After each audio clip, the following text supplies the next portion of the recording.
नहमदुहु व नुसल्ली अला रसूलिहिल करीम अम्मा बाद फ़ाउज़ु बिल्लाहि मिनश शैतानिर रजीम बिस्मिल्लाहिर रहमानिर रहीम रब्बि इश्रह ली सदरी व यस्सिर ली अमरी वहलुल उक़दतम मिन लिसानी यफ़क़हू क़ौली रब्बि ज़िदनी इल्मा रब्बि ज़िदनी इल्मा रब्बि ज़िदनी इल्मा अल्लाहुम्मा फ़क़्क़िहना फ़िद्दीन।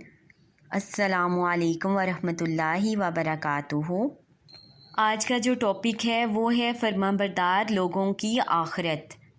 इससे पहले जो आपको बताया गया था वो मौत और कब्र का अहवाल था कि एक मोमिन और एक नाफरमान बंदे की किस तरह की मौत और कब्र में क्या हाल होता है। और आज हम बात करेंगे कि फरमाबरदार लोगों की आखिरत किस तरह की होगी।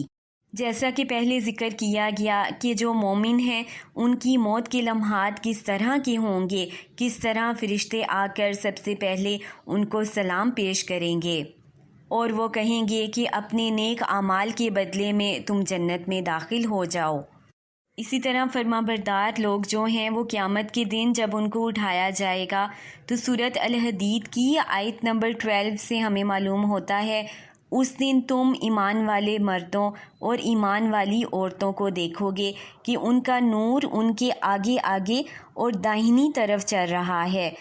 तुमको आज बाग जिसके नीचे नहरें बहती हैं की खुशखबरी है, उनमें तुम हमेशा रहोगे, यही है बड़ी मुराद मिलनी। इसी तरह सूरत अल हाका की आयत नंबर 19 और 20 में है, और जिसको नामे अमाल उसके दाएं हाथ में दिया जाएगा वो दूसरों से कहेगा, लो मेरा लिखा हुआ पढ़ो, मैंने ख्याल रखा कि मुझको मेरा हिसाब ज़रूर मिलेगा। अब यहाँ पे देखें कि एक जो फरमाबरदार शख्स है जिसने सारी ज़िंदगी अपनी अल्लाह की अताअत और उसके रसूल की अताअत में गुजारी, वो किस कदर वो खुश होगा जब नामा अमाल उसको उसके दाएं हाथ में दिया जाएगा कि वो लोगों से कहेगा कि मेरे नामा अमाल को पढ़ो, क्योंकि वो इस कदर खुश होगा अपनी कामयाबी पर। और वो साथ ही लोगों को ये बताएगा कि मेरे नामा अमाल मेरे दाएं हाथ में देने की वजह ही यही है कि मैंने सारी ज़िंदगी इस बात का ख्याल रखा कि मैं ज़रूर हिसाब में डाला जाऊंगा, लिहाजा मैं अपने हिसाब की पहले से ही दुनिया में रहते हुए तैयारी कर रहा था। अल्लाह ताला हम सबको भी उन्हीं में करे कि जिनके नामा अमाल उनके दाएं हाथ में दिए जाएं।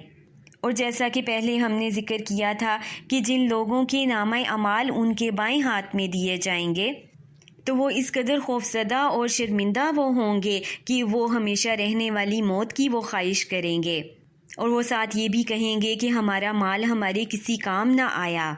ये उन लोगों का हाल होगा जिनके नामा अमाल उनके बाएं हाथ में दिए जाएंगे, लेकिन दाएं हाथ में नामा अमाल मिलने वाले लोगों की खुशी का क्या कहना, वो किस कदर खुश होंगे, क्योंकि वो जान लेंगे कि उन्होंने कामयाबी हासिल कर ली है। दुनिया में रहते हुए जो उन्होंने मेहनत की, जो अल्लाह ताला की इबादत की, उन्होंने कामयाबी हासिल कर ली है। इसी तरह फरमाबरदार लोगों की आखिरत के हवाले से हज़रत शेख अब्दुल कादिर जिलानी ने लिखा है कि आप सल्लल्लाहु अलैहि वसल्लम ने फरमाया, जिनको नामा अमाल दाएं हाथ में मिलेगा इन्हें अल्लाह ताला की तरफ से एक नूर अता होगा, फरिश्ते इन्हें मुबारकबाद देंगे, ये लोग पुलसराज से खुश खुश गुजर जाएंगे, वो जन्नत में ऐसी चीज़ें देखेंगे जो उनके ख्वाबो ख्याल में भी ना आई होंगी, वो जन्नत के खाने खाएंगे और अल्लाह ताला का शुक्र अदा करेंगे। इसी तरह कुरान पाक की सूरत अल यासीन की आयत नंबर 55 से 58 तक इन्हीं फरमाबरदार लोगों का जिक्र है कि उस रोज़ अहले जन्नत ऐशो निशात के मशगले में होंगे, वो और उनकी बीवियां सायों में तख्तों पर तकिया लगाए बैठे होंगे, वहाँ उनके लिए मेवे हैं और जो कुछ मांगेंगे उनके लिए है, मेहरबान रब की तरफ से सलाम कहा जाएगा। सुभान अल्लाह, ज़रा गौर फ़िक्र करें किस कदर वो खूबसूरत मंज़िर होगा कि जन्नत वाले जब जन्नत में चले जाएंगे और ऐशो निशात की वो ज़िंदगी में होंगे तो अल्लाह मेहरबान की तरफ से सलाम कहा जाएगा।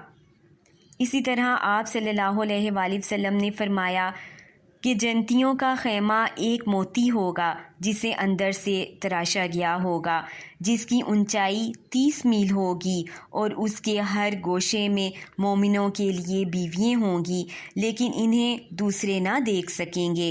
اسے صحیح بخاری اور صحیح مسلم نے روایت کیا ہے۔ اسی طرح آپ صلی اللہ علیہ وآلہ وسلم نے فرمایا، حضرت جبرائیل علیہ السلام نے مجھے سدرۃ المنتہا تک پہنچا دیا، جہاں عجیب قسم کے کیف و رنگ کا عالم تھا۔ پھر مجھے جنت میں لے جایا گیا اور میں نے دیکھا کہ وہاں موتیوں کے گنبد ہیں اور جنت کی مٹی میں مشک کی خوشبو ہے۔ اسے صحیح بخاری اور صحیح مسلم نے روایت کیا ہے۔ اور یہ ان لوگوں کو دی جائے گی جو کہ ساری زندگی اللہ تعالیٰ کی فرما برداری کرتے رہے، آپ صلی اللہ علیہ وآلہ وسلم کی اطاعت کرتے رہے اور ہمیشہ اپنے حساب کی ان کو فکر رہی۔ فرما برداروں کی آخرت کے حوالے سے ایک اور حدیث ہے کہ آپ صلی اللہ علیہ وآلہ وسلم نے فرمایا، جنت میں ایک ایسا درخت ہے جس کے سائے میں اگر ایک سوار 100 سال تک چلتا رہے تب بھی اس کے سائے کی انتہا تک نہ پہنچ سکے گا۔ اسے صحیح بخاری اور صحیح مسلم نے روایت کیا ہے۔